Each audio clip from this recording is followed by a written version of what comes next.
தமிழ்நாட்டில் ஒருபோதும் டங்ஸ்டன் திட்டம் வராது என அமைச்சர் மூர்த்தி போராட்டக்காரர்களிடம் தெரிவித்துள்ளார். அதன் நேரடி காட்சிகளை பார்க்கலாம்.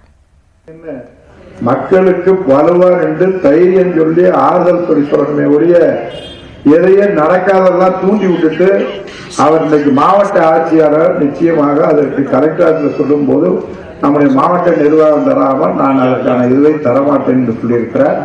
அதே போல மைண்ட்ஸ் சொல்லியிருக்கிறார். நம்ம என்ன சொல்லியிருக்கிறோம், தமிழ்நாடு சர்க்கார் விட வேண்டிய ஏலத்தை தமிழ்நாடு சர்க்கார் முடிவு பண்ண வேண்டியதை தன்னிச்சையாக ஒன்றிய அரசு இதை எடுத்துக்கொண்டது. அதை எடுத்துக்கொண்டு அவர்கள் செய்தாலும் கூட நிச்சயமாக நாம் அனுமதிக்க மாட்டோம் என்பதை சொல்லுகிறார். தயவு செய்து அட்டாட்டி மக்களை, ஒருவேளை நீங்கள் நினைக்கிறது ஒருபோதும் இன்னைக்கு ஆரம்பிக்கிறதுக்கு முன்னுக்கையே நம்ம ரெடியாத்தான் இருக்கோம். திராவிட முன்னேற்ற கழகத்தினுடைய சார்பில் கட்சின்னு நினைக்காதீங்க, அமைச்சர் சார்பில் அப்படி ஒரு காலம் வரவே வராது.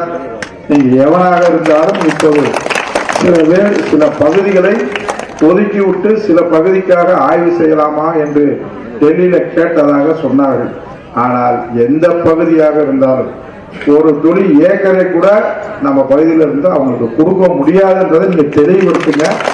அப்படி அழைக்கிற போது நாங்களே நீங்களோட உங்களோடு சேர்ந்து முதல் போராட்டக்கால வீரனாக நாங்கள் நிற்போம். அதுல எந்த மாற்று கருத்தும் இல்லை. தயவு செய்து நாங்க சொன்னதைத்தான் செஞ்சுட்டே இருக்கிறோம். அதனால என்னடா எல்லா ஜனநாயக நாட்டில் நாங்க வர்றோம், போராடுறோம், நாங்க வர்றோம், செய்யறோம், நம்ம ஒன்றிய அரசை எக்காரணத்தை கண்டோம் இதை நீங்கள் கொண்டு வரக்கூடாதுன்றதுல இருக்கோம். அவங்க நாங்க சும்மா ஒத்தி வச்சிருக்கிறோம், அதை பாக்குறேன். ஒத்தி வச்சாலும் சரி, அதை வச்சுக்கிட்டே இருந்தாலும் சரி, ஒரு காலத்துல மேலூர் பகுதியில நம்ம பகுதியில அது வராதுன்றதை நாங்க உறுதியாக சொல்றோம். முதலமைச்சர் சொல்லியிருக்காரு. அதுல எந்த விதமான மாற்று கருத்தும் நிச்சயமாக இருக்காது. இதுல அனைத்து கட்சியும்